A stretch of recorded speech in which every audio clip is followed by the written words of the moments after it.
So in our last section, we got our API gateway and Lambda function working so that when we enter a proper parameter, we get a nice response, and when we also don't pass in any parameter, we still get a nice response.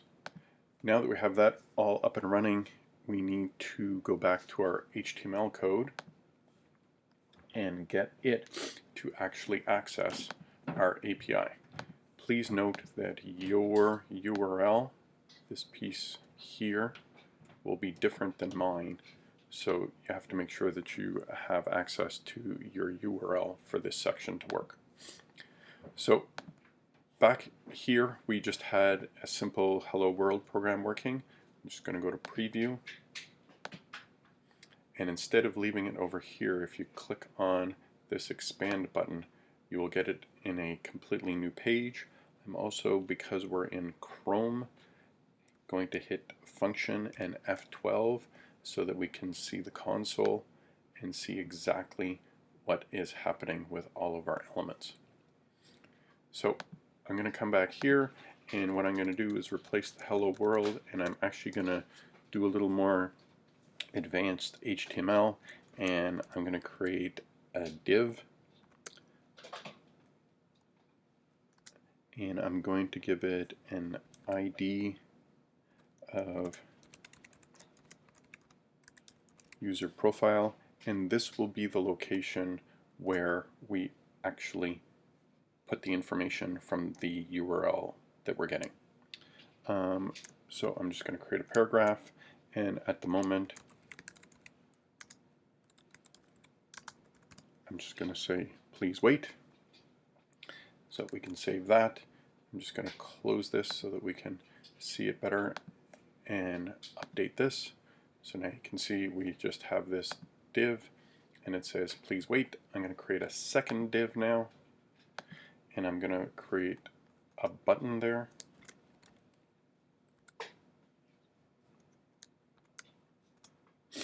And inside this button,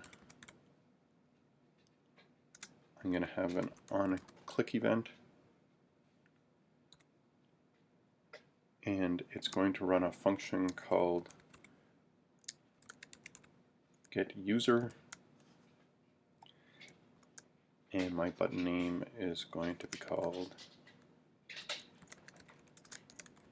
getUserInfo. So we're going to update that, and there's our button. And as you can imagine, when we click on it, nothing's going to happen at the moment because this function doesn't actually exist. So the next thing we're going to do is, after body, we're going to open up a script. Notice that Cloud9 was nice enough to write all the leftover bits for us. And this one's not going to have a source in a different location. I'm actually just for now going to write it in line. So the function we're going to be using is going to be calling this URL, and we're going to actually be using a JavaScript async function, because getting the API information is actually an asynchronous function. We're going to be using fetch, so we're going to say async function, and remember we're going to call it getUserInfo. At the moment we're not going to pass in any parameters to it. Obviously later we will put in a parameter that will be the user email address, but for now we're just going to hard code it. So we're going to create a comment, get the user info from API gateway. So the first thing we're going to do is create a constant, because this will never change, and I'm going to call it API URL so that we have the URL of our API gateway. Notice at the moment we're just hard coding in the user. We will change that later.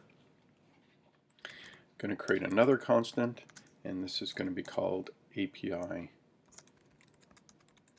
response, and it's going to be an asynchronous call, so we're going to be using await, and we're going to use the JavaScript command called function, and we're going to pass it in that API URL. Forgot the semicolon here. It's JavaScript, we need semicolons.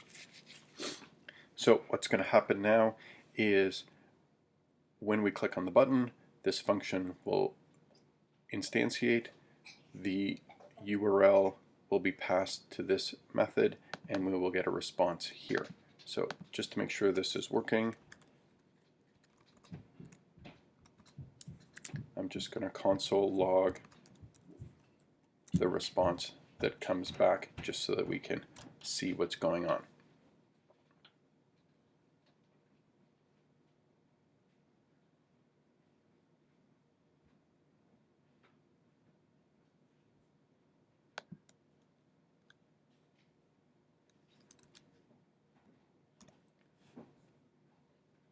Getting an error up here.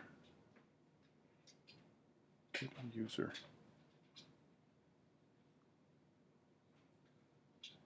Still think this should work, so we're going to test it, make sure it works. Going to reload. Going to click on the button.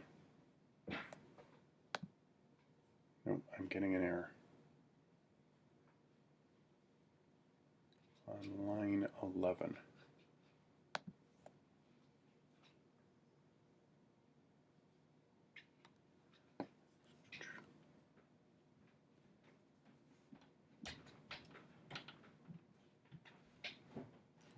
Okay, just going to pause and try to figure out. Okay, we're back, and clearly someone might have noticed, it works better if you spell function properly and get syntax highlighting. So just going to save that and reload. The one error here is because we don't have a Fivi icon, which is fine, it doesn't really matter, we can load that later. And when we hit that, there is our response. So we know that we're actually getting the call to the API and we're returning it. So now that we know that we're returning something, let's grab the information that we are interested in. So we're going to create another constant, and we're going to get the API data that we are interested in. We're going to call another one a wait function. We're going to pass in the response, and we're going to get back the JSON that we are interested in. So once again, we'll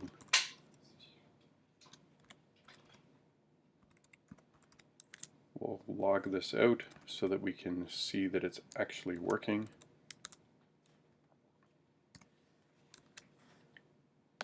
And we'll reload. And there is the information that we are looking for. And this return is the exact same return that we're getting here. So now our HTML is getting the information that we want. What I'm going to do is I'm just going to take this and print it out right where it says, please wait. It's not the most elegant, but at least we know that it is working. So I'm going to create another constant. And I'm going to reference this div up here.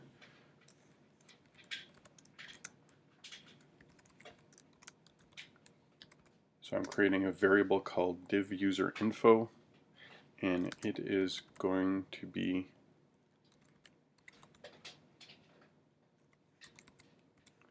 get element by ID, and we're going to use this ID up here, user profile.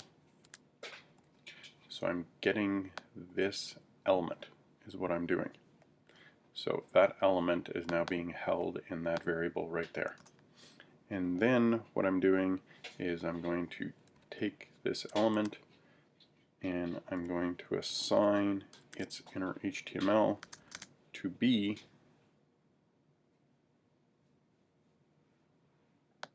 this data. If you remember from the data, we have not only the status code but the body. So I'm going to pull off the body part and just grab this JSON. So I'm going to grab the API data and I'm going to pull out the body part, and I'm assigning it to this div, so hopefully it will just take this JSON and overwrite please wait. That's what we're hoping for. So we're going to reload. When we get the user info, there's our data right there.